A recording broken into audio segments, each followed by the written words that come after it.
ಗರಿಗರಿಯಾದ ನಮ್ಮ potato ring ನೋಡಿ ಈ ರೀತಿಯಲ್ಲಿ ಕ್ರಿಸ್ಪಿಯಾಗಿ ರೆಡಿಯಾಗಿದೆ. ಒಮ್ಮೆ ನೀವು ಟ್ರೈ ಮಾಡಿ ಹೇಗೆ ಬಂತು ಕಮೆಂಟಲ್ಲಿ ತಿಳಿಸೋದನ್ನು ಮರಿಬೇಡಿ. ನಮಸ್ತೆ ಎಲ್ಲರಿಗೂ, ಎಲ್ಲರನ್ನು ಸುಸಿಸ್ ಕಿಚನ್ಗೆ ಸ್ವಾಗತ ಮಾಡಿಕೊಂಡು ಇವತ್ತು ಅದ್ಭುತವಾದ ಅಡುಗೆ ಮಾಡ್ತಾ ಇದ್ದೀನಿ. ಬನ್ನಿ ಹೇಗೆ ಮಾಡೋದು ನೋಡೋಣ. ನಾನು ಮಾಡುವ ಅಡುಗೆಗಳು ನಿಮಗೆ ಇಷ್ಟ ಆಗ್ತಿದ್ರೆ ದಯಮಾಡಿ ಸಬ್ಸ್ಕ್ರೈಬ್ ಮಾಡಿಕೊಂಡು ನಿಮ್ಮ ಫ್ರೆಂಡ್ಸ್ ಆ್ಯಂಡ್ ಫ್ಯಾಮಿಲಿಗೆ ಹೆಚ್ಚು ಹೆಚ್ಚು ಶೇರ್ ಮಾಡಿ, ನನ್ನ ಚಾನಲ್ಗೆ ಸಪೋರ್ಟ್ ಮಾಡಿ.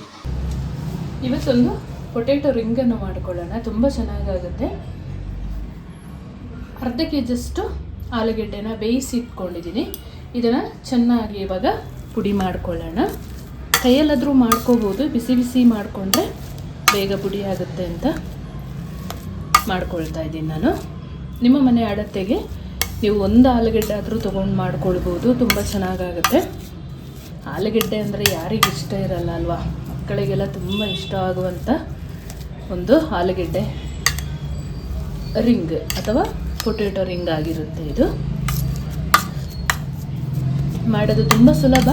ಅದಕ್ಕಿಂತ ಮೊದಲು ನನ್ನ ಚಾನಲಿಗೆ ನೀವು ಫಸ್ಟ್ ಟೈಮ್ ವಿಸಿಟ್ ಮಾಡೋದಾದರೆ ಪ್ಲೀಸ್ ಸಬ್ಸ್ಕ್ರೈಬ್ ಮಾಡಿಕೊಂಡು ನಿಮ್ಮ ಫ್ರೆಂಡ್ಸ್ ಆ್ಯಂಡ್ ಫ್ಯಾಮಿಲಿಗೆ ಹೆಚ್ಚು ಹೆಚ್ಚು ಶೇರ್ ಮಾಡೋದನ್ನು ಮರಿಬೇಡಿ. ನಾನು ಕರೆಕ್ಟಾಗಿ ಏನು ಇಂಗ್ರೀಡಿಯೆಂಟ್ಸ್ ಹಾಕಿರ್ತೀನಿ ನೀವು ಅದನ್ನೇ ಫಾಲೋ ಮಾಡಬೇಕು. ಲಾಸ್ಟ್ ಟೈಮ್ ನಾನು ಆಲೂಗೆಡ್ಡೆ ಬಾಲ್ ಮಾಡಿದಾಗ ಯಾರೋ ಒಬ್ಬರು ಕಮೆಂಟ್ ಮಾಡಿದರು, ನಾನು ಎಣ್ಣೆಗೆ ಹಾಕುವಾಗ ಅದೆಲ್ಲ ಹಾರಿ ಹೋಯಿತು, ಸಿಡಿಯಿತು ಅಂತ. ನಾನು ಹೇಳಿದ್ದು ಕಾರ್ನ್ ಫ್ಲೋರನ್ನೇ ಬಳಸಿ ಅಂತ. ಅವರು ನೋಡಿದರೆ ಅಕ್ಕಿ ಕಡ್ದು ಹಾಕಿದ್ದೀನಿ ಅಂತ ಮತ್ತೆ ಅವರು ಕಮೆಂಟ್ ಮಾಡಿದರು. ಸೊ ಹಾಗೆ ಮಾಡೋಕ್ಕೆ ಹೋಗಬೇಡಿ. ಈ ರೀತಿಯಲ್ಲಿ ಚೆನ್ನಾಗಿ ಸ್ಮ್ಯಾಶ್ ಮಾಡಿಕೊಂಡ್ರೆ ಆಯಿತು. ಸ್ವಲ್ಪ ಮಸಾಲೆ ಹಾಕ್ಕೊಳ್ಳೋಣ. ರುಚಿಗೆ ತಕ್ಕಷ್ಟು ಪುಡಿ ಉಪ್ಪನ್ನು ಸೇರಿಸ್ಕೊಳ್ತೀನಿ. ಹುರಿದ ಜೀರಿಗೆ ಪೌಡರ್ ಅರ್ಧ ಚಮಚ, ರುಚಿಗೆ ತಕ್ಕಷ್ಟು ಅಚ್ಚ ಖಾರದ ಪುಡಿ, ಸ್ವಲ್ಪ ಒಂದು 1/4 ಚಮಚದಷ್ಟು ಅರಿಶಿನ ಸೇರಿಸ್ಕೊಳ್ತಾ ಇದ್ದೀನಿ. ಇಲ್ಲಿ ನಾನು 5 ಚಮಚದಷ್ಟು ಕಾರ್ನ್ ಫ್ಲೋರನ್ನ ಸೇರಿಸ್ಕೊಳ್ತೀನಿ. ಇದು ಅಕ್ಕಿ ಹಿಟ್ಟಲ್ಲ, ಜೋಳದ ಹಿಟ್ಟು. ಚೆನ್ನಾಗಿ ಮಿಕ್ಸ್ ಮಾಡ್ಕೊಳ್ಳೋಣ. ನೀವು ಆಲೂಗೆಡ್ಡೆ ಕಡಿಮೆ ತೊಗೊಂಡ್ರೆ ಕಾರ್ನ್ ಫ್ಲೋರ್ನ ಕಡಿಮೆ ಹಾಕ್ಕೊಳ್ಳಿ.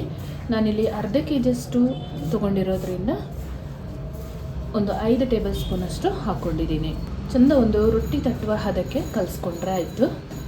ಎಲ್ಲ ಮಿಕ್ಸ್ ಮಾಡಿ ಆದಮೇಲೆ ಸಣ್ಣದಾಗಿ ಕಟ್ ಮಾಡಿದ ಕೊತ್ತಂಬರಿ ಸೊಪ್ಪನ್ನು ಸೇರಿಸ್ಕೊಳ್ಳೋಣ. ನೀರು ಸ್ವಲ್ಪನೂ ಹಾಕ್ಕೊಳ್ಳೋದು ಬೇಡ. 1 ಚಮಚದಷ್ಟು ಎಣ್ಣೆ ಹಾಕ್ಕೊಳ್ಳೋಣ. ಎಣ್ಣೆ ಸೇರಿಸ್ಕೊಳ್ತಾ ಇದ್ದೀನಿ. ಈ ರೀತಿ ಕಲಿಸ್ಕೊಂಡ್ರೆ ಆಯಿತು. ಇವಾಗ ಇದನ್ನು ಬಟರ್ ಪೇಪರ್ ಅಥವಾ ಸ್ಲ್ಯಾಬ್ ಮೇಲೇ ಹಾಕ್ಕೊಂಡು ರೊಟ್ಟಿ ಥರ ದಪ್ಪಾಗಿ ಲಟ್ಟಿಸ್ಕೊಳ್ಳೋಣ. ನೋಡಿ ಈ ರೀತಿಯಲ್ಲಿ ನಮ್ಮ ಪೊಟೆಟೊ ರಿಂಗ್ ಒಂದೇ ಸಮ ರೆಡಿಯಾಗಿದೆ. ಈ ರೀತಿ ಬಟರ್ ಪೇಪರನ್ನು ತಗೊಂಡು ಅದರ ಮೇಲೆ ಹಾಕ್ಕೊಂಡು ರೊಟ್ಟಿ ಥರ ಲಟ್ಟಿಸ್ಕೊಳ್ಬೇಕು. ಲಟ್ಟಣಿಗೆ ಆದರೂ ಯೂಸ್ ಮಾಡಿ, ಅದು ಕೂಡ ಚೆನ್ನಾಗಾಗುತ್ತೆ. ಒಂದೇ ಸಮ ಬರಲಿ ಅಂತಷ್ಟೇ.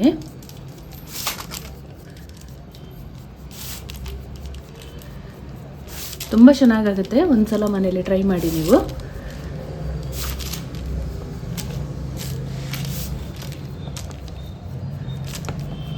ಯಾವುದಾದ್ರೂ ಒಂದು ಮುಚ್ಚಳ ಸಹಾಯದಿಂದ ಕಟ್ ಮಾಡಿಕೊಂಡ್ರೆ ಒಂದೇ ಸಮ ಬರುತ್ತೆ ನಮ್ಮ ಪೊಟೆಟೊ ರಿಂಗ್. ಇಷ್ಟು ಮಾಡಿಕೊಂಡು ಆಮೇಲೆ ಲಟ್ಟಣಿಗೆಯಿಂದ ಲಟ್ಟಿಸ್ಕೊಳ್ಳೋಣ. ಈ ಹದದಲ್ಲಿ ತಟ್ಕೊಂಡು ಆಮೇಲೆ ಲಟ್ಟಣಿಗೆ ಸಹಾಯದಿಂದ ಲಟ್ಟಿಸ್ಕೊಂಡ್ರೆ ಆಯಿತು.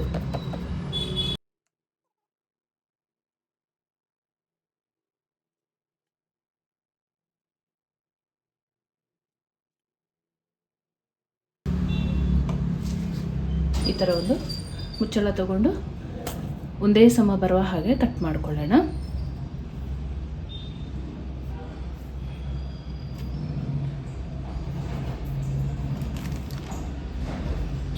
ಮಧ್ಯಕ್ಕೆ ಒಂದು ಹೋಲ್ ಮಾಡ್ಕೋಬೇಕು.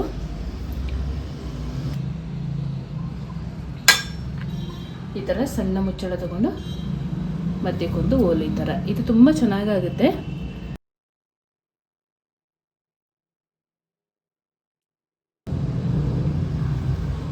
ಈ ರೀತಿಯಲ್ಲಿ ಒಂದು ತೆಗೆದು ಒಂದು ಪ್ಲೇಟಿಗೆ ಹಾಕೊಳ್ಳೋಣ. ಎಣ್ಣೆ ಆಲ್ರೆಡಿ ಬಿಸಿಗೆ ಇಟ್ಕೊಂಡಿದ್ದೀನಿ ನಾನು. ಎಕ್ಸ್ಟ್ರಾ ಇರೋದನ್ನು ಈ ರೀತಿಯಲ್ಲಿ ತಗೊಳ್ಳೋಣ. ನೋಡಿ ಈ ರೀತಿಯಲ್ಲಿ ನಮ್ಮ ಪೊಟೆಟೊ ರಿಂಗ್ ಒಂದೇ ಸಮ ರೆಡಿಯಾಗಿದೆ. ಎಣ್ಣೆ ಬಿಸಿಯಾಗಿದೆ. ಪೊಟೆಟೊ ರಿಂಗನ್ನು ಹಾಕ್ಕೊಳ್ಳೋಣ.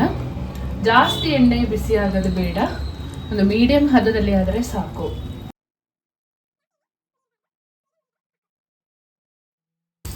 ಒಂದು ಬದಿ ಚೆನ್ನಾಗಿ ಬೆಂದ ಮೇಲೆ ಉಲ್ಟಾ ಮಾಡಿ ಬೇಯಿಸ್ಕೊಳ್ಳೋಣ.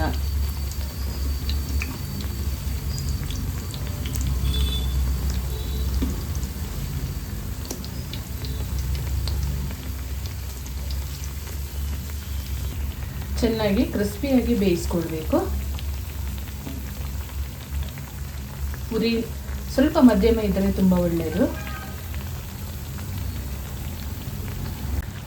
ನಮ್ಮ ಗರಿ ಗರಿಯಾದ ಪೊಟೆಟೊ ರಿಂಗ್ ಆಗಿದೆ. ತಗೊಳ್ಳೋಣ. ಇದು ಚೆನ್ನಾಗಿ ಎಣ್ಣೆ ಸೋರಿಸ್ಕೊಳ್ಬೇಕು. ತುಂಬ ಚೆನ್ನಾಗಿರುತ್ತೆ, ನೀವು ಒಂದ್ಸಲ ಟ್ರೈ ಮಾಡಲೇಬೇಕು.